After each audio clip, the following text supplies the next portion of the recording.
हाँ भाई, आज अपना टारगेट है 8085 माइक्रो प्रोसेसर। इसको पढ़ेंगे अपन कि भाई 8085 माइक्रो प्रोसेसर क्या है। बस ध्यान से सुनना है, हमेशा के लिए समस्या खत्म। तो ये जो माइक्रो प्रोसेसर है ना 8085, ये 8 बिट को, कितने बिट को, 8 बिट को 8085 माइक्रो प्रोसेसर है। तुम देसी बात ये समझो कि यह 8 बिट को रीड कर सकता है, 8 बिट को पढ़ सकता है, 8 बिट को लिख सकता है और 8 बिट को प्रोसेस कर सकता है। मतलब जो 8085 माइक्रो प्रोसेसर है, इसकी सबसे खास बात है कि यह समझता है 8 बिट को, 8 बिट को ही रीड करेगा, 8 बिट को ही राइट करेगा, 8 बिट को ही प्रोसेस करेगा। डन और नॉट डन। अब मैंने ये मान ली कि यह मशीन जो आपको दिख रही है यही प्रोसेसर है, यही माइक्रो प्रोसेसर है। डन और नॉट डन। भाई मैं कह रहा हूं टॉपिक सुन लो, समझ लो। 8085 यह माइक्रो प्रोसेसर है। अब यह माइक्रो प्रोसेसर है तो सबसे पहले इसको देनी पड़ेगी सप्लाई। दुनिया की कोई भी मशीन बिन बिजली ना चले, तो इस मशीन को भी सप्लाई देनी पड़ेगी। तो ये जो माइक्रो प्रोसेसर है इसको भी सप्लाई देनी पड़ेगी। तो इसकी जो 40 नंबर पिन है, इस पे 5 वोल्टेज अप्लाई किया जाता है, यानी कि ये VCC नाम की पिन है। बात समझ में आ गई। यह माइक्रो प्रोसेसर है। इस माइक्रो प्रोसेसर को किससे कनेक्ट करना पड़ेगा? सप्लाई से। दुनिया की कोई भी मशीन को सप्लाई से कनेक्ट, तो माइक्रो प्रोसेसर को भी सप्लाई से कनेक्ट कर दिया। कितना वोल्टेज? 5 वोल्टेज। डन और नो डन। अब अगर हम कोई मशीन को सप्लाई से जोड़ते हैं तो सावधानी भी रखते हैं, सुरक्षा भी करते हैं। और सुरक्षा करते हैं तो इसकी 20 नंबर पिन को हम ग्राउंड कर देते हैं, यानी कि 20 नंबर पिन हम क्या कर देते हैं? ग्राउंड। टॉपिक चल रहे हैं माइक्रो प्रोसेसर। कौन सा? 8085। 8 बिट को ही पढ़ सकता है, लिख सकता है, प्रोसेस कर सकता है एक साथ। दुनिया की सभी मशीन को बिजली चाहिए, इसको भी बिजली दे दी। कितना वोल्टेज? 5 वोल्टेज। और यार बिजली दे दी तो सुरक्षा भी चाहिए, तो ग्राउंड कर दी। या के अलावा माइक्रो प्रोसेसर जो है इसको फ्रीक्वेंसी भी इनपुट के रूप में दी जाती है। कितनी फ्रीक्वेंसी? देखो, इसमें 2 पिन है, 1 और 2। ये X1 है और ये X2 है। कई दिन में पढ़ा रहा हूं, आज में इसलिए बढ़िया फीलिंग आ रही है। ये जो है X1, ये जो पिन है इस पर 3 मेगाहर्ट्ज फ्रीक्वेंसी अप्लाई की जाती है, और इस पर भी 3 मेगाहर्ट्ज फ्रीक्वेंसी अप्लाई की जाती है।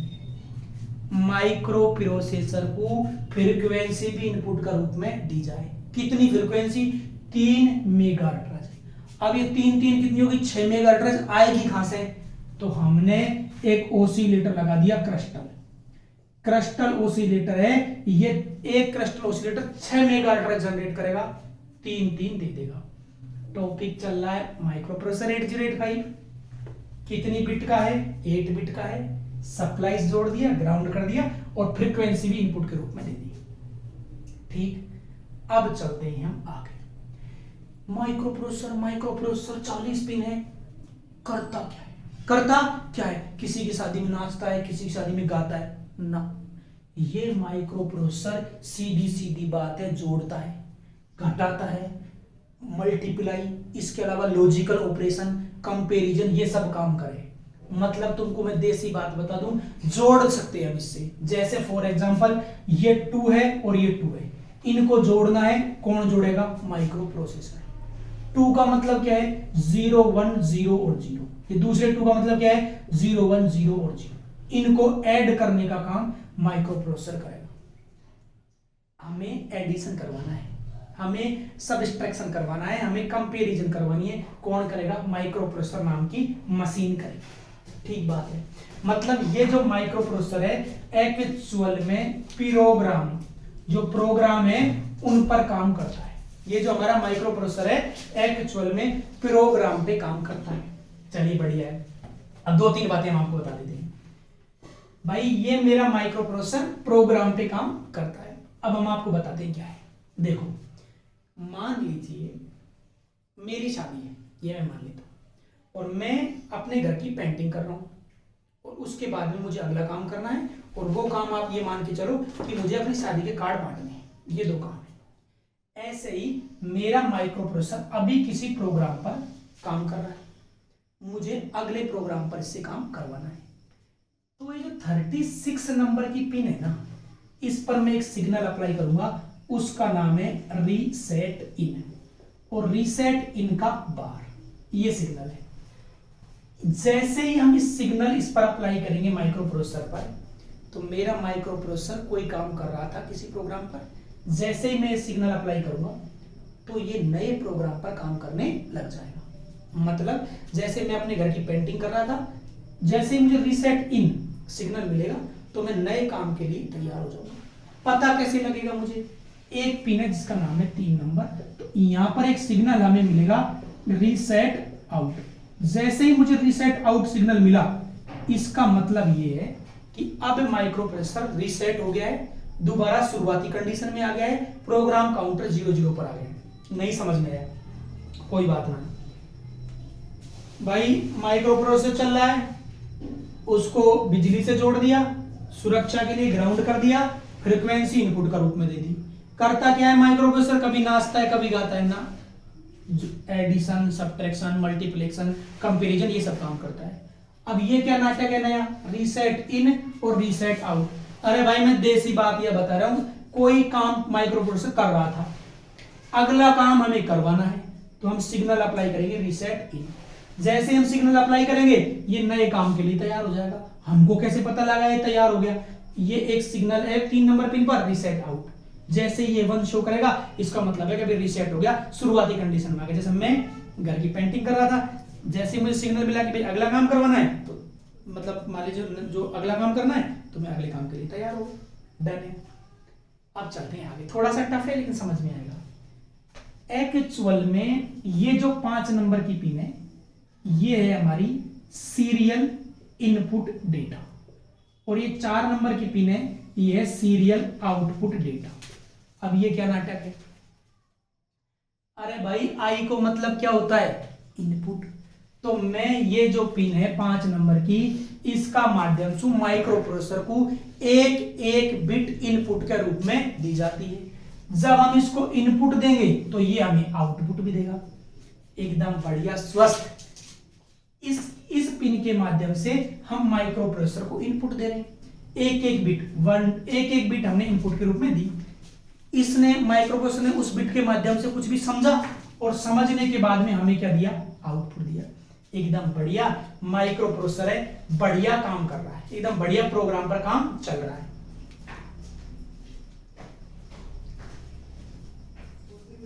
आई का मतलब इनपुट, जो आई है उसका मतलब क्या है? इनपुट है।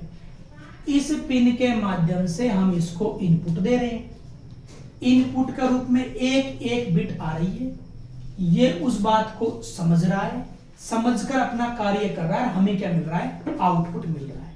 और एकदम बढ़िया मेरा जो माइक्रो प्रोसेसर है एकदम बढ़िया प्रोग्राम पर काम कर रहा है, एकदम बढ़िया किस पे काम कर रहा है? एकदम बढ़िया प्रोग्राम पर काम कर रहा है। मेरा माइक्रो प्रोसेसर बढ़िया प्रोग्राम पर काम कर रहा है। लेकिन वही बात है भाई, कुछ लोग ये चाहते हैं कि इनका जो भी प्रोग्राम पे काम चल रहा है वो रुक जाए। देसी बात है, क्या कह रहा था मैं? एकदम बढ़िया मेरा माइक्रो प्रोसेसर काम कर रहा था प्रोग्राम पर, कुछ लोग चाहते हैं कि इनका काम रुक जाए। तो जो चलते काम को रोक दे, जो चलते काम को क्या कर दे? रोक दे, उसको बोलते हैं इंटरप्ट, उसको बोलते हैं इंटरप्ट। यानी कि हमारी स्टोरी में नया कौन आ गया? इंटरप्ट। क्या है ये इंटरप्ट? अरे भाई माइक्रो प्रोसेसर किसी प्रोग्राम पे काम कर रहा था, और काम क्या कर रहा था? मान लो 2+2 कोई ऐड कर रहा था, एकदम बढ़िया प्रोग्राम पे काम कर रहा था। लेकिन समस्या क्या है कि जैसे हम भी कोई काम कर रहे हैं तो लोग चाहते हैं इनका चलता काम रुक जाए। तो ऐसे ही ये जो प्रोग्राम पे माइक्रो प्रोसेसर काम कर रहा है, इसको अगर हमें रोकना है तो रोकने वाले को हम बोलते हैं इंटरप्ट। तो हमारे संसार में नया कौन आ गया? इंटरप्ट। कौन है? इंटरप्ट। इतनी बात समझ में आ गई। इंटरप्ट क्या करेगा? अरे भाई जो चलता प्रोग्राम है उसे रोकेगा, करेगा क्या? अब इंटरप्ट 2 प्रकार के होते हैं। इंटरप्ट कितने प्रकार के होते हैं? 2। एक तो होता है सॉफ्टवेयर इंटरप्ट, और दूसरा होता है हार्डवेयर इंटरप्ट। पहले हम बात करेंगे हार्डवेयर इंटरप्ट की। माइक्रो प्रोसेसर है, बढ़िया प्रोग्राम पे काम कर रहा है, लेकिन जो बढ़िया काम चल रहा है उसे हमें रोकना है। तो रोकने वाले को क्या कहते हैं? इंटरप्ट। कितने प्रकार के इंटरप्ट? दो, सॉफ्टवेयर और हार्डवेयर। हमारे 8085 माइक्रो प्रोसेसर में हार्डवेयर जो इंटरप्ट है ना, ये होते हैं 5। कौन कौन से बताइए? हार्डवेयर इंटरप्ट 5 है। एक है ट्रैप, TRAP, एक है आपका RST 7.5, एक है RST 6.5, एक है RST 5.5 और एक है INTR।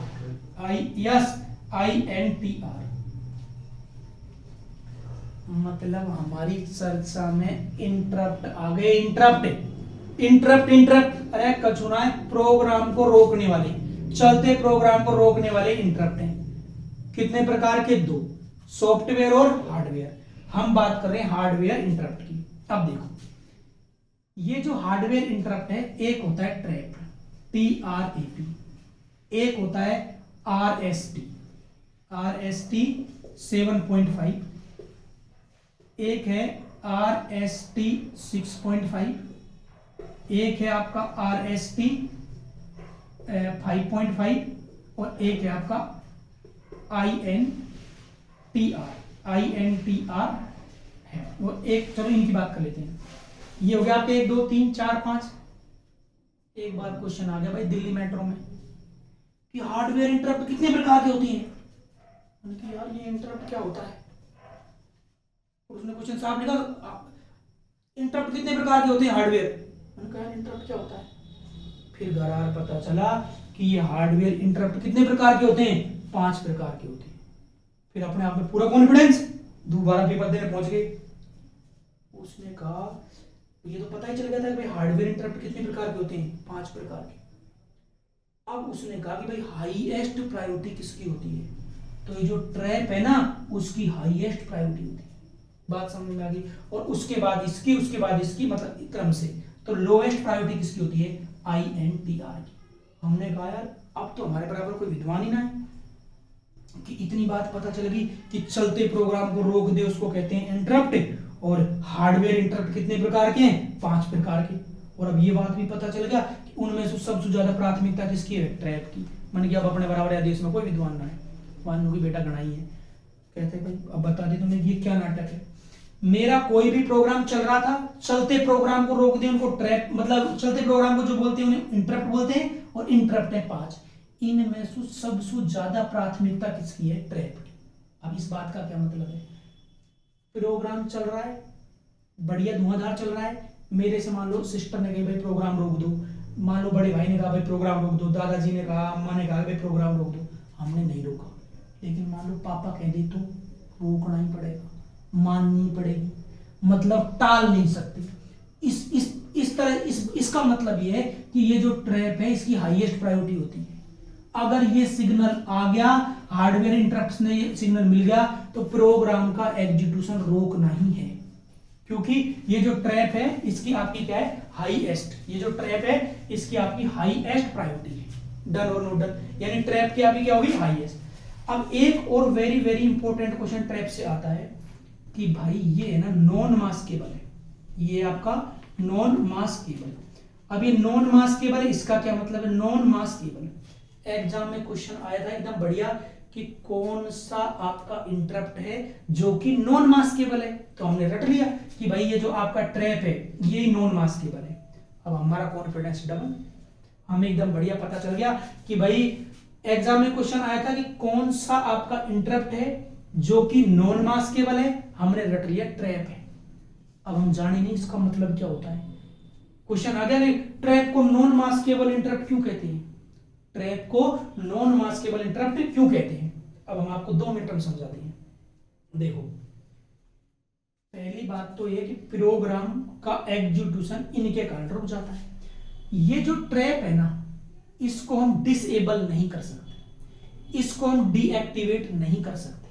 और देसी बात बताऊं ना, तो इस ट्रैप पे एक इंस्ट्रक्शन होती है DI, डिसेबल इंटरप्ट। इस इंस्ट्रक्शन का इस पर कोई प्रभाव नहीं पड़ता, इसलिए इसको हम क्या बोलते हैं, नॉन मास्केबल बोलते हैं। समझ रहे हो? यानी क्वेश्चन क्या आया था, पहला क्वेश्चन तो ये कि कौन सा इंटरप्ट है जो कि नॉन मास्केबल है, तो उसका आंसर है ट्रैप। अगला क्वेश्चन ये है कि ट्रैप नॉन मास्केबल क्यों कहलाता है, तो नॉन मास्केबल इसलिए कहलाता है अगर ट्रैप सिग्नल आएगा तो प्रोग्राम का एग्जीक्यूशन रुकेगा ही रुकेगा, इसको टाला नहीं जा सकता।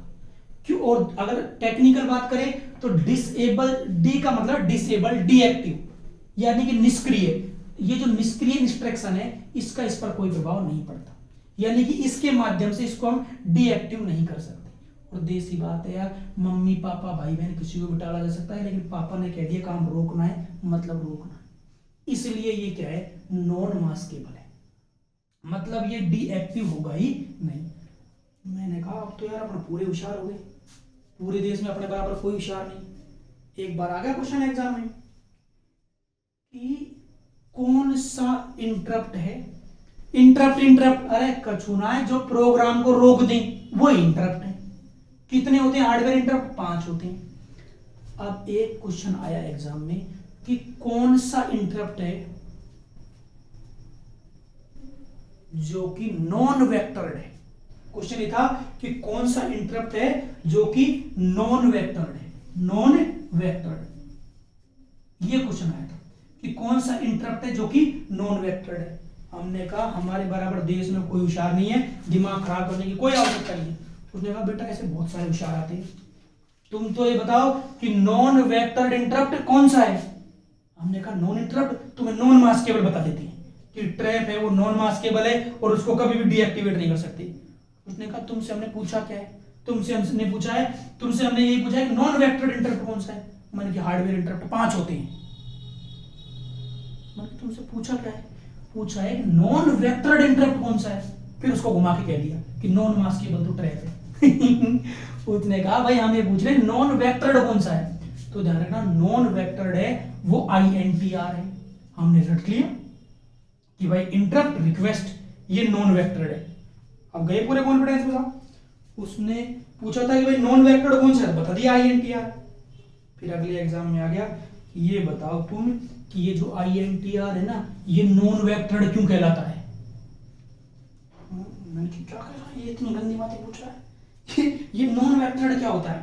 तब हम आपको 2 मिनट बता रहे हैं कि नॉन वेक्टर्ड क्या है। चलो अब देखो, और उसके साथ में हम एक सिग्नल यहां और बताते हैं, ये है INTA का बार। तो देखो मैं आपको बता रहा हूं कि ये जो INTR है ये तो नॉन वेक्टर्ड है, और ये जो सभी ऊपर वाले हैं ये सभी जो सबके सब है ये आपके वेक्टर्ड है, ये सभी के सभी आपके वेक्टर्ड है। मतलब INTR जो है ये तो नॉन वेक्टर्ड है, बाकी सभी सब वेक्टर्ड है। क्यों, ये हम आपको समझाते हैं, ये आपको हम समझा रहे हैं। ये मेरा ट्रैप नाम का हार्डवेयर इंटरप्ट मिला, प्रोग्राम का एग्जीक्यूशन रुका।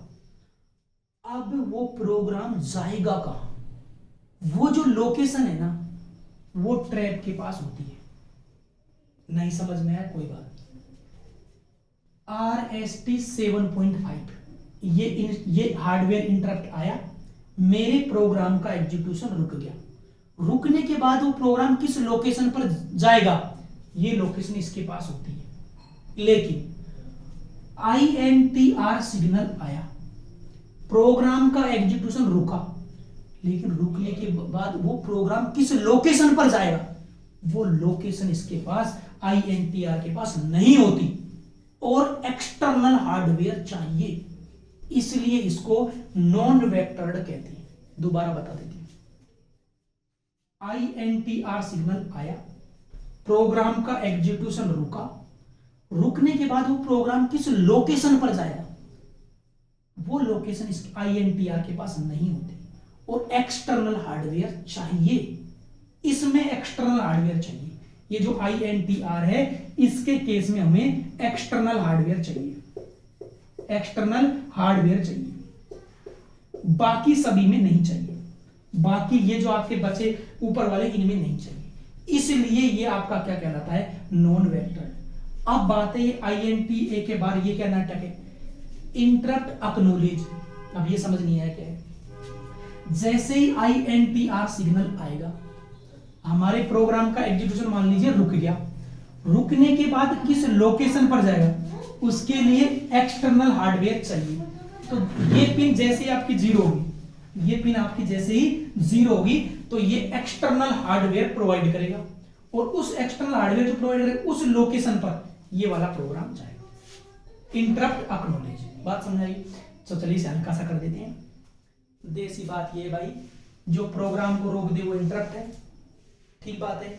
सबसे ज्यादा प्रायोरिटी किसकी है, ट्रैप की। सबसे कम किसकी है, INTR की। नॉन मास्केबल कौन है, ट्रैप, बाकी सभी मास्केबल है। और ये INTR है ना भाई, या नॉन वेक्टर है, या को मतलब यह है कि या के पास में हार्डवेयर ना रहे, एक्सटर्नल हार्डवेयर चाहिए। बात समझ में आई। अब हम इस दुनिया में चल रहे हैं आगे कि क्या बात है, कैसे। अच्छा, सॉफ्टवेयर इंटरप्ट। एक्चुअल में सॉफ्टवेयर इंटरप्ट हैं ये 8 होते हैं, RST0 से लेकर के RST7 तक। सॉफ्टवेयर जो इंटरप्ट है इसमें एक्चुअल में इंस्ट्रक्शन लिखी रहती है। अब हम दूसरे पक्ष पर बात करते हैं। मैंने क्या बताया, माइक्रो प्रोसेसर कितने बिट का है, 8 बिट का। बिजली दे दी, ग्राउंड कर दिया, फ्रीक्वेंसी सप्लाई के रूप में दे दी। प्रोग्राम मतलब जो भी इनपुट था आउटपुट प्रोग्राम पे माइक्रो प्रोसेसर काम कर रहा है, चलते काम को रोक दिया। अब हम इस दुनिया में चल रहे हैं आगे।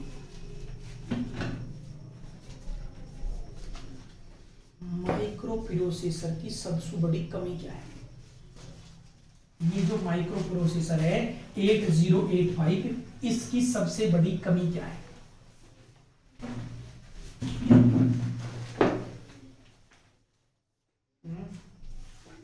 इसकी सबसे बड़ी कमी है कि इसके पास मेमोरी नहीं होती।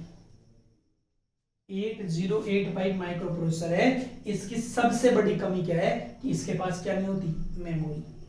अच्छा, तो एक तो हमें मेमोरी चाहिए। अब हमारी चर्चा में कौन आ गई, मेमोरी। अब यार मेमोरी में भी दो बात है, ये मैंने मान ली यह मेरी मेमोरी है। तो एक तो जैसे ये जो जगह है ना, ये आपको दिख रही है, एक तो इसका होता है एड्रेस, एक तो इसका क्या होता है, एड्रेस। और उस एड्रेस पर फिर क्या होता है, डेटा। उस एड्रेस पर डेटा होता है। फॉर एग्जांपल एड्रेस दे रखा है अलवर, और वहां जाके क्या करना है, डांस। ऐसे ही भाई मेमोरी, ये हमारी क्या है, मेमोरी है, ठीक। तो मेमोरी तो यार बहुत बड़ी है। तो मेमोरी का हर एक डेटा या प्रोग्राम, डेटा है यहां पर, यही समझो प्रोग्राम है, तो इस प्रोग्राम का एड्रेस होता है। कोई बात ना, बाद में बात करेंगे। अरे भाई माइक्रो प्रोसेसर के पास मेमोरी नहीं होती, तो हमने मेमोरी की अलग से व्यवस्था की है। अब मेमोरी की भी दो बात है, एक तो मेमोरी में प्रोग्राम है, और प्रोग्राम कहां पर है, उसका एक एड्रेस है। जो मेमोरी का एड्रेस है ये तो होता है 16 बिट का, और उस पर ही जो डेटा होता है वो होता है 8 बिट का। ये बात है। अब समस्या ये है, सबसे मोटी अगर मैं समस्या की बात करूं तो वो ये है भाई, ये एड्रेस है और एड्रेस पर क्या है, डेटा है। अब सबसे बड़ी बात ये है, इस डेटा को माइक्रो प्रोसेसर में लेना है। यहां पर ये मेमोरी के इस एड्रेस पर ये जो डेटा है उसे कहां पर लेकर आना है, मेमोरी में। या फिर यूं समझो माइक्रो प्रोसेसर से कुछ चीज हमें कहां भेजनी है, मेमोरी में। भाई देसी बात यह है, मेरा प्रोग्राम है, ठीक, और मेरा प्रोग्राम यहां पर है। इस प्रोग्राम को माइक्रो प्रोसेसर में लाना है, या फिर माइक्रो प्रोसेसर से कुछ डेटा हमें मेमोरी में भेजना है। कैसे भेजेंगे भाई, ये प्रोग्राम है, अरे भाई यह प्रोग्राम है जिस पर माइक्रो प्रोसेसर काम करेगा। इस प्रोग्राम को माइक्रो प्रोसेसर में लाना है, या माइक्रो प्रोसेसर से कुछ हमें कहां भेजना है, मेमोरी में। कैसे भेजेंगे भाई, देसी बात ये है, मान लो ये है आगरा, ये मैंने मान लिया आगरा, और ये मैंने मान लिया अलवर। तो मुझे आगरा से अलवर जाना है, या अलवर से आगरा जाना है। कैसे जाऊंगा, मैं अपने आप को एक बस में रख दूंगा, और वो बस मुझे क्या करेगी, आगरा से कहां ले जाएगी, अलवर। भाई मैंने अपने आप को बस में रख दिया, और वो बस मुझे आगरा से कहां ले गई, अलवर। ऐसे ही अगर कोई डेटा मेमोरी से माइक्रो प्रोसेसर में लाना है या माइक्रो प्रोसेसर से मेमोरी में लाना है तो वो काम कौन करती है? बस। तो हमारा संसार में अचानक क्या आ गई? बस आ गई।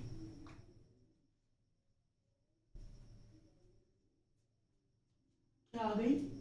बस। बस क्या करती है?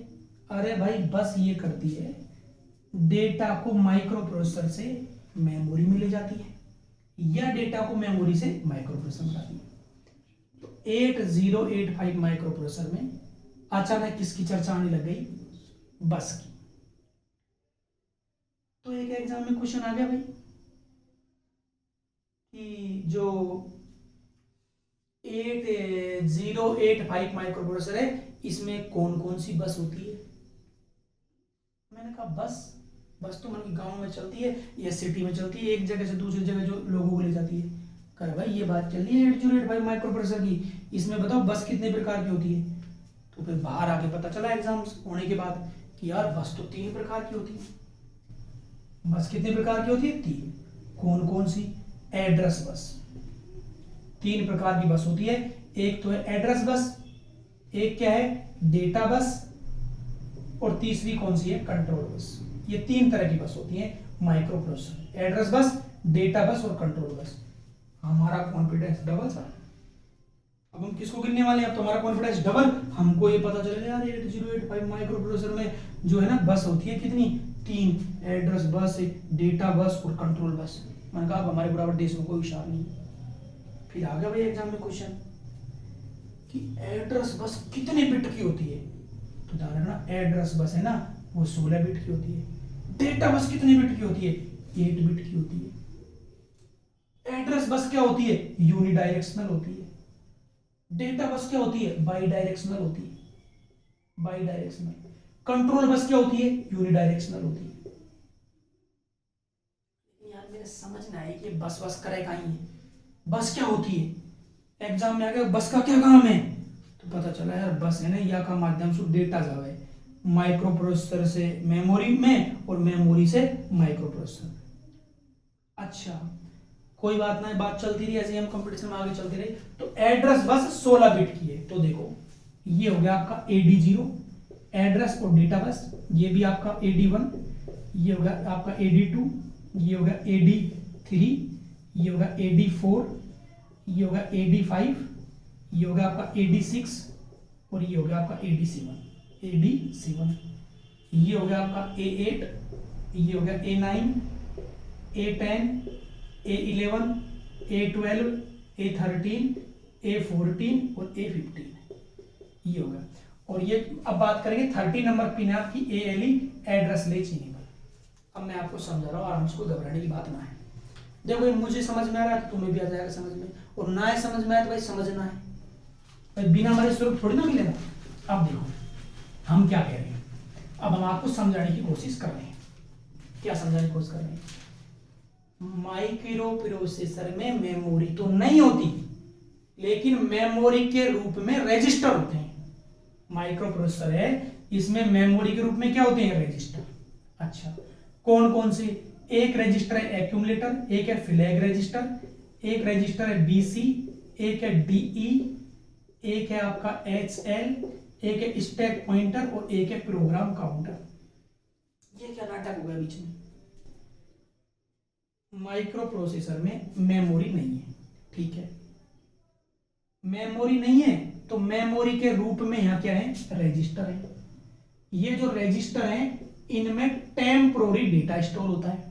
अब रजिस्टर कौन कौन से हैं? Accumulator, flag register, BC, DE, HL, stack pointer और प्रोग्राम काउंटर। तो मैं अपनी जो 2-3 मिनट है अगली वो फोकस करूंगा प्रोग्राम काउंटर पर। किस पे फोकस करूंगा? Program counter. एग्जाम में क्वेश्चन आया प्रोग्राम काउंटर क्या है? प्रोग्राम काउंटर क्या है? मन की प्रोग्राम काउंटर है। हमारे एक सर थे वो कहते, उससे हमने उनसे पूछा कि फ्रीक्वेंसी क्या होती है? उन्होंने कहा आवर्ती होती है। फिर हमने पूछा आवर्ती क्या होती है? कहा फ्रीक्वेंसी होती है। तो ऐसे ही एग्जाम में क्वेश्चन आया कि भाई प्रोग्राम काउंटर क्या होता है? प्रोग्राम काउंटर क्या होता है? तो प्रोग्राम काउंटर एक रजिस्टर है जी, बहुत बढ़िया। कितने बिट का है? 16 बिट का है। इस प्रोग्राम काउंटर रजिस्टर है कितने बिट का? 16 बिट का। इसमें क्या होता है प्रोग्राम काउंटर में? प्रोग्राम काउंटर में अंदर क्या होता है? तो भाई प्रोग्राम काउंटर में एड्रेस होता है। प्रोग्राम काउंटर में क्या होता है? एड्रेस। और किसका? गर्लफ्रेंड का। अरे भाई प्रोग्राम काउंटर में एड्रेस होता है, काई का एड्रेस? प्रोग्राम का। किसका एड्रेस होता है? प्रोग्राम का एड्रेस होता है। प्रोग्राम की स्पेलिंग देखना, प्रोग्राम का एड्रेस होता है। कौन सा प्रोग्राम? Next program. कौन सा program? Next program to be executed. क्या मतलब है इसका?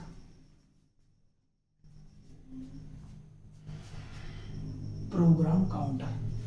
अरे भाई प्रोग्राम काउंटर एक रजिस्टर है, क्या होता है इसमें? एड्रेस होता है। किसका एड्रेस? मेरे घर का एड्रेस ना, या में एड्रेस हो प्रोग्राम।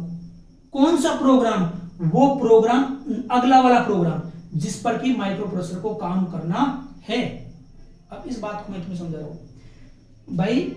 माइक्रो प्रोसेसर है, प्रोग्राम पर काम करता है। प्रोग्राम कहां है? मेमोरी में। अरे भाई प्रोग्राम है कहां? मेमोरी में। मान लो या ये लोकेशन मान लेता हूं मैं, ये यहां प्रोग्राम लिखा हुआ है 2+2 और इस प्रोग्राम पे माइक्रो प्रोसेसर को काम करना है। तो इस प्रोग्राम का जो एड्रेस है 2000H, ये एड्रेस कहां पर है? ये एड्रेस है प्रोग्राम काउंटर में। ये एड्रेस प्रोग्राम काउंटर में है। तो प्रोग्राम काउंटर क्या करेगा? इस एड्रेस को एड्रेस बस पर डाल देगा। इस एड्रेस को एड्रेस बस पर डाल देगा। तो इस एड्रेस, जैसे ये एड्रेस बस पर डालेगा तो इस एड्रेस बस के माध्यम से हम इस एड्रेस पर आ जाएंगे। इस एड्रेस पर हम आ गए। जैसे ही हम इस एड्रेस पर आएंगे तो ALE, एड्रेस लेच इनेबल, उसके बाद में ये हमारी पहले तो 1 होता है और बाद में ये हो जाता है 0। बाद में ये जो हमारी बस है एड्रेस बस से डेटा बस बन जाती है और फिर ये जो 8 बिट का जो डेटा है वो डेटा कहां आ जाएगा? माइक्रो प्रोसेसर में। समझ में ना आई? मेरे समझ में आई, तुम्हें कैसे बताऊं? देखो बात क्या है, बात ये है कि ये मेरा माइक्रो प्रोसेसर है, ठीक है। इसको एक प्रोग्राम है ये वाला, इस पर काम करना है। ये प्रोग्राम है कहां? मेमोरी में। लेकिन इस प्रोग्राम का जो एड्रेस है वो प्रोग्राम काउंटर में। तो प्रोग्राम काउंटर क्या करेगा? इस एड्रेस को एड्रेस बस पर डाल देगा। जैसे इस एड्रेस बस पर डालेगा तो एड्रेस बस के माध्यम से हम इस एड्रेस पर आ गए। इस एड्रेस पर आ गए, फिर ये जो एड्रेस बस थी वो बन जा, मतलब एड्रेस बस थी लोअर ऑर्डर, ये बन जाएगी डेटा बस और ये जो डेटा है वो आ जाएगा माइक्रो प्रोसेसर के पास। ठीक है, एक बार दोबारा समझाने की कोशिश करते हैं। हमारा टॉपिक चल रहा था बस, ठीक है। बस का इतना सा रोल है कि बस में हमने अपने आप को रख दिया तो बस मुझे आगरा से अलवर ले जाती है।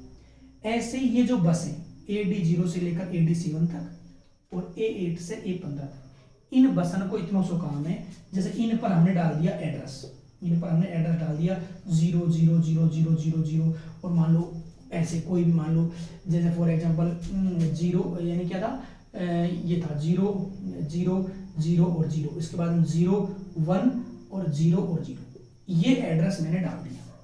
जैसे ही मैंने ये एड्रेस इस बस पर डाला तो ये बस ने हम इस एड्रेस पर हमें ले आई। अब बात, ये जो प्रोग्राम है वो इसी बस के माध्यम से माइक्रो प्रोसेसर में जाना है, तो बाद में ये बस क्या बन जाती है? डेटा बस बन जाती है। मतलब देसी बात यह है यार, या माइक्रो प्रोसेसर में एड्रेस बस और डाटा बस, डेटा बस अलग अलग नहीं होती। पहले शुरू टाइम शेयरिंग होती है। टाइम शेयरिंग का मतलब है स्टार्टिंग में 0 से लेकर 15 तक सब की सब एड्रेस बस होती है। इस एड्रेस पर आगे बाद में बन जाती है डेटा बस। तो ये हमारा डेटा माइक्रो प्रोसेसर में आ गया। मतलब देसी बात यह है कि माइक्रो प्रोसेसर में एड्रेस बस, डेटा बस और कंट्रोल बस, 3 बस होती है। ठीक, बात चल रही थी प्रोग्राम काउंटर की। प्रोग्राम काउंटर में एड्रेस है। किसका एड्रेस? इस प्रोग्राम का एड्रेस, यानी उस प्रोग्राम का एड्रेस जिस पर कि माइक्रो प्रोसेसर को काम करना है, next program to be executed, यानी अगला प्रोग्राम जिस पर काम करना है उसका एड्रेस है। तो प्रोग्राम का एक्चुअल में यार माइक्रो प्रोसेसर के पास एड्रेस होता है उस प्रोग्राम का जिस पर कि काम करना है। इस एड्रेस को हमने एड्रेस बस पे डाल दिया, एड्रेस बस के माध्यम से हम मेमोरी में पहुंच गए, मेमोरी पर जो प्रोग्राम था वो डेटा बस जब भी बनेगी तो माइक्रो प्रोसेसर के पास जाएगा। मेमोरी का जो एड्रेस है, मेमोरी का जो एड्रेस है वो 16 बिट का होता है।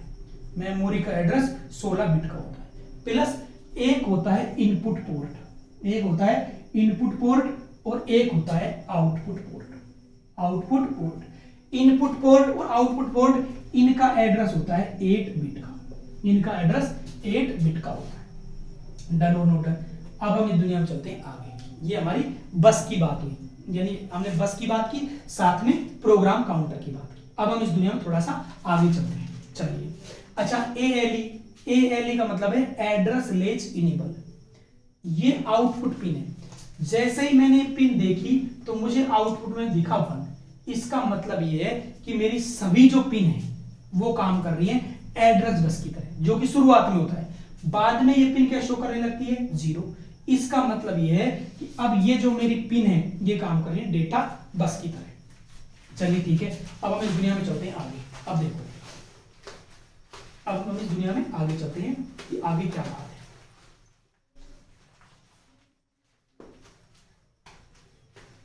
देखो, दुनिया में जो सफलता है ना भाई, मैं यही मानता हूं कि ये हार्डवर्क का परिणाम है।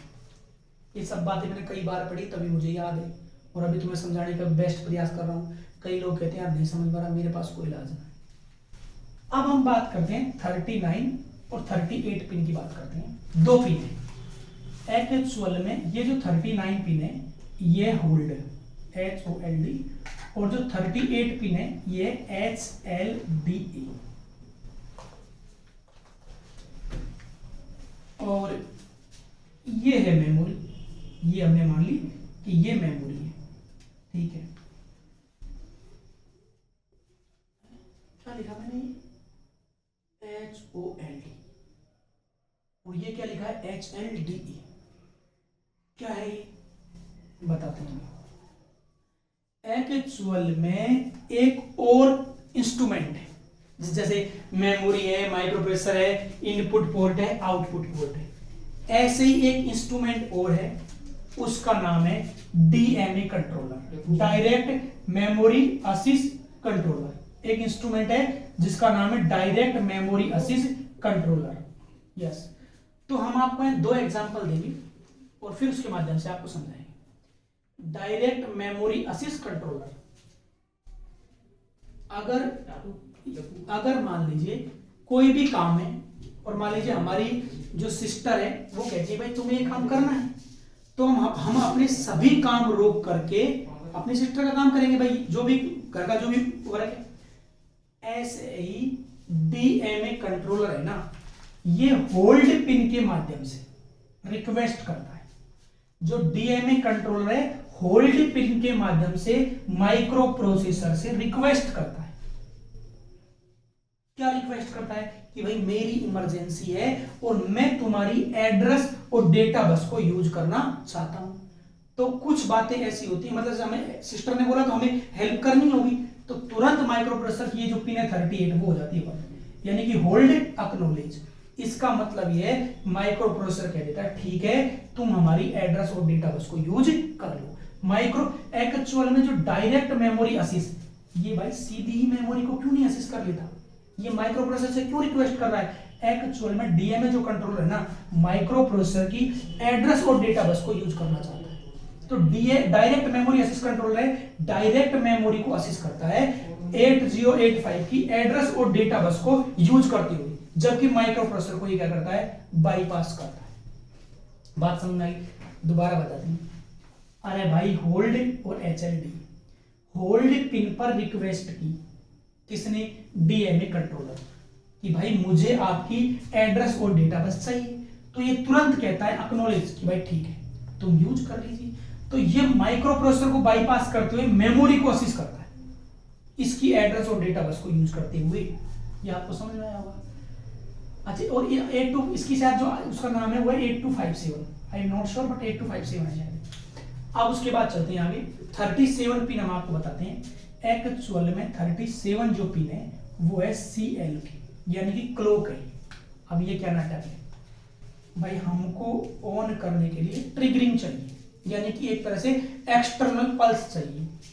तो ये जो माइक्रो प्रोसेसर है ना, ये भी पल्स जनरेट करता है, यानी कि एक तरह की क्लॉक पल्स जनरेट करता है अदर आईसीज के लिए। बात सुनाई, एक तरह से सिग्नल जनरेट करता है, पल्स जनरेट करता है दूसरी आईसीज के लिए। डन है। अब हम बताते हैं आपको 35 है, ये एक्चुअल में रेडी पिन है। अब ये क्या नाटक है, माइक्रो प्रोसेसर से कई सारी स्लो पेरिफेरल डिवाइस जुड़ी रहती है, यानी कि कई ऐसी डिवाइस जुड़ी रहती हैं जिनकी स्पीड माइक्रो प्रोसेसर से स्लो है। ठीक है, तो ये जो पिन है जैसे ही इस पर इनपुट 1 है, इसका मतलब ये है कि ये जो स्लो पेरिफेरल डिवाइस है वो तैयार है माइक्रो प्रोसेसर के साथ कम्युनिकेट करने के लिए, डेटा सेंड करने के लिए या एक्सेप्ट करने के लिए। अगर ये 0 है तो हमारी ये जो स्लो पेरिफेरल डिवाइस है ये रेडी नहीं।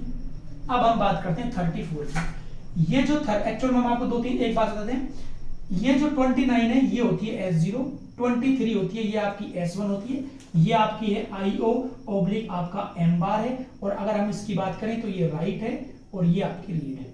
इनको हम एक साथ ही बताएंगे, देखते हैं कैसे। 34 नंबर जो पिन है वो है IO ऑब्लिक M बार। अब इसका क्या मतलब है, इनपुट आउटपुट और मेमोरी जिनके ऊपर बार लगा होता है ये एक्टिव लो सिग्नल होते हैं। अब देखो, मान लो ये पिन आपकी क्या है, हमने मान लिया कि ये पिन आपकी 0 है। ठीक, इसका मतलब ये है कि माइक्रो प्रोसेसर है, इसकी बातचीत मेमोरी के साथ चल रही है। भाई M बार एक्टिव लो सिग्नल है, यानी मेमोरी के साथ बातचीत चल रही है। अब मेमोरी के साथ क्या बातचीत चल रही है, दो संभावनाएं हैं। अच्छा ये तो ALE थी ना, दो संभावनाएं 0-1 और 1-0। या अगर ये 0 है इसका मतलब मेमोरी को रीड किया जा रहा है, और अगर ये 0 है इसका मतलब मेमोरी में लिखा जा रहा है। नहीं समझ में आया? 34 नंबर जो पिन है वो 0 है, इसका मतलब माइक्रो प्रोसेसर और मेमोरी के बीच में बातचीत चल रही है। अब क्या बातचीत चल रही है, या तो मेमोरी में लिखा जा रहा है, मतलब रीड पढ़ा जा रहा है, या लिखा जा रहा है, या इसका फिर उल्टा। अगर ये पिन 1 है इसका मतलब ये इनपुट और आउटपुट पोर्ट के बीच में बातचीत चल रही है। अब इनपुट आउटपुट पोर्ट के बीच में क्या बातचीत चल रही है, मान लो ये 0 है तो रीड का मतलब पढ़ना। ध्यान रखना, इनपुट पोर्ट को रीड किया जाता है, इनपुट पोर्ट को रीड किया जाता है, पढ़ा जाता है, जबकि आउटपुट पोर्ट पर लिखा जाता है। अगर मान लीजिए ये सिग्नल 1 है, इसका मतलब इनपुट आउटपुट और माइक्रो प्रोसेसर के बीच बातचीत चल रही है। फिर हम देखते हैं, मान लो ये सिग्नल 0 है, इसका मतलब रीड का मतलब पढ़ना। तो माइक्रो प्रोसेसर किसको रीड कर रहा है, इनपुट पोर्ट को। और अगर मान लो ये वाला 0 है, इसका मतलब एक्चुअल में लिखा जा रहा है, यानी कि माइक्रो प्रोसेसर से आउटपुट सेंड किया जा रहा है। डन हो नो डन, तो ये आपका मामला डन होगा किसका। अच्छा, अब आपके दिमाग में S0 और S1, तो ये भी ध्यान रखना रीड राइट वाला ही ऑपरेशन है। ये आपको मोटी मोटी बात समझ में आई होगी। अब हम इसका लिखते हैं कंक्लूजन, कि भाई क्या इसका कंक्लूजन है, क्या इतना सारा हमने नाटक किया था। चलिए,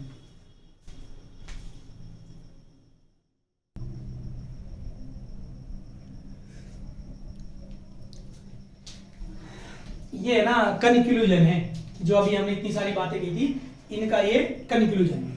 अब क्या है कंक्लूजन, कंक्लूजन ये है कि 8085 जो माइक्रो प्रोसेसर है ये 8 बिट को प्रोसेस कर सकता है, 8 बिट को पढ़ सकता है, 8 बिट को लिख सकता है, यानी कि 8085 8 बिट पे ही काम करेगा। ये हम कंक्लूजन या निष्कर्ष बता रहे हैं। दूसरी बात, इसमें 40 पिन होती है, सप्लाई के रूप में 5 वोल्टेज सप्लाई दी जाती है, और अगर हम बात करें तो 3 मेगाहर्ट्ज इनपुट फ्रीक्वेंसी है, हर एक पिन पर 3 मेगाहर्ट्ज ही दिया जाता है, जबकि जो हम क्रिस्टल ऑसिलेटर काम में लेते हैं वो 6 मेगाहर्ट्ज जनरेट करता है। डन है। अब हम बात करते हैं, एकदम बढ़िया प्रोग्राम चल रहा था, लेकिन प्रोग्राम का एग्जीक्यूशन हम नहीं चाहते, या प्रोग्राम का जो एग्जीक्यूशन है उसे रोकना चाहते हैं। तो रोकने वाले को हम क्या कहते हैं, इंटरप्ट। यानी कि चलते हुए प्रोग्राम को जो रोक दे वो है इंटरप्ट सिग्नल। अब भाई कितने प्रकार का है? दो, एक है हार्डवेयर इंटरप्ट और एक है सॉफ्टवेयर इंटरप्ट। हमारा जो 8085 माइक्रो प्रोसेसर है इसमें 5 हार्डवेयर इंटरप्ट है। एग्जाम में आता है कौन कौन सा? ट्रैप, 7.5, 6.5, 5.5 और INTR। ये जो ट्रैप है ना ये नॉन मास्केबल है। ट्रैप क्या है? Non maskable. इसका मतलब ये है अगर ट्रैप इंटरप्ट आएगा तो प्रोग्राम का एग्जीक्यूशन रुकेगा ही रुकेगा। मतलब इसको आप डीएक्टिव नहीं कर सकते। मतलब सीधी बात है जो ट्रैप है ना ये EI और DI इंस्ट्रक्शन से प्रभावित नहीं है। भाई डिसेबल होगा तभी तो इनेबल होगा, तो ना तो डिसेबल होता है ना इनेबल होता है। बात समझ में आ रही? दूसरी बात INTR है ना ये नॉन वेक्टर्ड है। अब ये नॉन वेक्टर्ड का क्या मतलब है? INT नॉन वेक्टर्ड को देसी मतलब यह है कि अतिरिक्त हार्डवेयर चाहिए, एक्सटर्नल हार्डवेयर चाहिए। मतलब INTR आपका इंटरप्ट आया, प्रोग्राम का एग्जीक्यूशन हुआ, एक प्रोग्राम का एग्जीक्यूशन रुका, रुकने के बाद वो किस लोकेशन पर जाएगा वो लोकेशन इसके पास नहीं होती, इसलिए इसको नॉन वेक्टर्ड बोलते हैं। बाकी ये सभी वेक्टर्ड है, ये नॉन मास्केबल है, बाकी सभी ये मास्केबल है। बात समझ आई? अब चलते हैं आगे। हमने ये कहा था कि डेटा को मुझे माइक्रो प्रोसेसर से मेमोरी में भेजना है या मेमोरी से माइक्रो प्रोसेसर में भेजना है, तो किसके माध्यम से भेजेंगे? बस के माध्यम से। बस पे रख देते हैं बिट को, जैसे बस में अपने आप को हम रख देते हैं। कितनी बस है? 3, एड्रेस, डेटा और कंट्रोल, 3 बस होती है। अब देखो ये जो आपकी एड्रेस बस है 16 बिट की है, डेटा बस है 8 बिट की है। एड्रेस है ना ये जो एड्रेस है ये यूनिडायरेक्शनल है माइक्रो प्रोसेसर से मेमोरी की ओर, जबकि डेटा बस बाई डायरेक्शनल है माइक्रो प्रोसेसर से मेमोरी और मेमोरी से माइक्रो प्रोसेसर। कंट्रोल बस है ये सिंगल बिट की होती है और ये माइक्रो प्रोसेसर से मेमोरी, ये भी यूनिडायरेक्शनल है। डन है? अब देखो माइक्रो प्रोसेसर जो 8085 है इसमें मेमोरी नहीं होती, तो फिर मेमोरी के स्थान पर क्या होता है? रजिस्टर होता है। ठीक है, रजिस्टर कौन से हैं? Accumulator, flag register, BCDEHL, stack pointer और प्रोग्राम काउंटर, ये सभी रजिस्टर हैं और होते कहां हैं? माइक्रो प्रोसेसर में। अब देखो डन। अब देखो एक्यूमुलेटर एक रजिस्टर है जो कि 8 बिट का है और माइक्रो प्रोसेसर में होता है। सबसे इंपॉर्टेंट है एक्यूमुलेटर। अगर माइक्रो प्रोसेसर में डेटा आ रहा है तो कहां पर आ रहा है? एक्यूमुलेटर में। आउटपुट पोर्ट पर जा रहा है तो कहां से जा रहा है? एक्यूमुलेटर से। अगर अर्थमेटिक और लॉजिक ऑपरेशन के बाद रिजल्ट स्टोर हो रहा है तो कहां पर हो रहा है? एक्यूमुलेटर में। अरे हम माइक्रो प्रोसेसर पढ़ रहे हैं, माइक्रो प्रोसेसर में हमको डेटा टेम्पोररी रखना है तो कहां रखोगे? रजिस्टर में। कौन सा रजिस्टर? सबसे इंपॉर्टेंट एक्यूमुलेटर है। इनपुट पोर्ट से डेटा आ रहा है, कहां पर आएगा? एक्यूमुलेटर में। अगर इनपुट पोर्ट से आ रहा है तो कहां पर आएगा? एक्यूमुलेटर में। आउटपुट पोर्ट पर जा रहा है तो कहां से जाएगा? एक्यूमुलेटर से। और रिजल्ट कोई है तो वो भी कहां स्टोर होगा? ये रिजल्ट कहां स्टोर होगा? एक्यूमुलेटर में। 8 बिट का है। अब है फ्लैग रजिस्टर। जैसे मेरा जो स्टेटस है ना वो मेरा मकान बताता है, मेरे घर का मकान कैसा है ये मेरा स्टेटस बताता है। ऐसे ही फ्लैग रजिस्टर को स्टेटस रजिस्टर कहते हैं क्योंकि ये स्टेटस बताता है किसका? एक्यूमुलेटर का।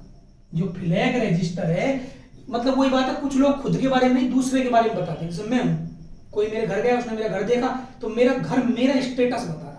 ऐसे ही फ्लैग रजिस्टर है, इसको स्टेटस रजिस्टर कहते हैं क्योंकि एक्चुअल में स्टेटस बताता है किसका? एक्यूमुलेटर का। नहीं समझ में आया? कोई बात नहीं, समझाते हैं। जैसे ये हमने मान लिया ये D0, ये हमने मान लिया D1, ये D2, ये हो गया आपका D3, ये D4, D5, D6 और D7। ठीक है, 1, 3 और 5 ये तो डिफाइंड ही नहीं होती। अब देखो एक्चुअल में फ्लैग रजिस्टर होते हैं साइन, 0, ऑक्सिलरी कैरी, पैरिटी और कैरी। अब देखो मैं आपको समझाने के लिए बता रहा हूं, ये हम आपको सेपरेट बताएंगे एक्चुअल में, अभी हल्का फुल्का बता रही है। ये है आपका साइन, ये है आपका जीरो, ये एक्जुलरी कैरी, ये है आपका पैरिटी और ये है आपका कैरी। मान लेते हैं फ्लैग रजिस्टर की ये वाली बिट है ना, ये 1 है।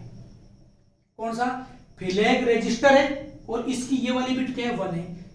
इसका मतलब ये है कि एक्यूमुलेटर में जो रिजल्ट है ना वह नेगेटिव है, वो नेगेटिव है। दोबारा देखो, फ्लैग रजिस्टर एक्यूमुलेटर का स्टेटस बता रहा है, मतलब ये फ्लैग रजिस्टर है, इसकी D7 बिट 1 है, लेकिन इसका मतलब ये है कि एक्यूमुलेटर में जो रिजल्ट है वो नेगेटिव है। और अगर ये बिट 0 है, इसका मतलब है एक्यूमुलेटर का रिजल्ट क्या है? Positive. Flag register, flag register, flag register, अरे भाई फ्लैग रजिस्टर स्टेटस बताएगा। किसका? एक्यूमुलेटर का। कैसे बताएगा? मैं स्टेटस, जैसे मान लो डिस्प्ले पे देख रहा हूं, ये स्टेटस है एक्चुअल में। जैसे ही मैंने देखा यहां 1 है, तो मुझे फ्लैग रजिस्टर में, तो मुझे समझ जाना चाहिए कि एक्यूमुलेटर का रिजल्ट नेगेटिव है। फॉर एग्जांपल, मैंने माना ये D7 बिट आपकी 1 है, ये एक्चुअल में 0 फ्लैग है। मैंने देखा इसको, फ्लैग रजिस्टर को, इसका 0 फ्लैग 1 है, ये एक्चुअल में D6 है, ये आपका क्या है? 1 है। इसका मतलब ये है कि एक्यूमुलेटर की सभी बिट 0 है। एक्यूमुलेटर की सभी बिट क्या है? 0 है। अगर एक्यूमुलेटर की सभी बिट 0 होंगी, अगर एक्यूमुलेटर की सभी बिट 0 होंगी, तो ये 0 फ्लैग सेट होगा। ऐसे ही एक्जुलरी कैरी में ये है कि एक्यूमुलेटर में कोई लॉजिक, कोई अर्थमेटिक ऑपरेशन हो रहा है, 8 बिट का एडिशन हो रहा है, तो अगर D3 से D4 की ओर कोई कैरी ट्रांसफर हुई है, तो एक्जुलरी कैरी फ्लैग सेट होगा, अदरवाइज रीसेट। इसको हम सेपरेट चैप्टर में पढ़ाएंगे। चलो, पैरिटी का मतलब क्या है? मान लेते हैं ये वाला सीन है कि एक्यूमुलेटर में ये वाला रिजल्ट स्टोर है, तो इस रिजल्ट में 1 की संख्या 2 है, ये जो कि इवन है, तो आपका पैरिटी फ्लैग है वो क्या होगा? सेट होगा, अदरवाइज क्या होगा? रीसेट। अब क्या बचा? Carry flag. एक्यूमुलेटर में अर्थमेटिक ऑपरेशन चल रहा है, 2 8 बिट को जोड़ा जा रहा है। अगर जोड़ने के बाद 9th बिट जनरेट हो रही है, तो ये जो कैरी फ्लैग है ना, ये आपका सेट होगा, अदरवाइज रीसेट। कुछ लोग कहते पता नहीं क्या पढ़ा भाई, मेरी शादी में नहीं आए हो तुम, समझो क्या कह रहा हूं। फ्लैग रजिस्टर है यानी मेरा घर है, वो मेरा स्टेटस बता रहा है। ऐसे ही फ्लैग रजिस्टर स्टेटस बताता है एक्यूमुलेटर का। मैंने देखा, क्या देखा? कि फ्लैग रजिस्टर की 7th बिट 1 है, इसका मतलब ये है कि एक्यूमुलेटर का रिजल्ट नेगेटिव है। मैंने देखा कि इसकी D6 बिट 1 है, इसका मतलब एक्यूमुलेटर की सारी बिट 0 है। मैंने देखा एक्जुलरी कैरी फ्लैग 1 है, इसका मतलब है कि एक्यूमुलेटर में जब एडिशन हुआ, तब D3 से D4 की ओर कोई कैरी ट्रांसफर हुई, तब तो ये set, otherwise reset. Parity, accumulator में कोई रिजल्ट स्टोर है, उसमें 1 की संख्या इवन है, तो ये फ्लैग सेट होगा, अदरवाइज रीसेट। एक्यूमुलेटर में एडिशन हुआ और 9th बिट जनरेट हुई, तो ये कैरी फ्लैग सेट होगा, अदरवाइज रीसेट। समझ में आ जाएगा, कोई टफ बात नहीं। BCDEHL ये जनरल पर्पज रजिस्टर है, प्रत्येक 8 बिट का होता है, प्रत्येक 8 बिट का होता है। स्टैक पॉइंटर, इसमें भी एड्रेस होता है। प्रोग्राम काउंटर, इसमें भी एड्रेस होता है।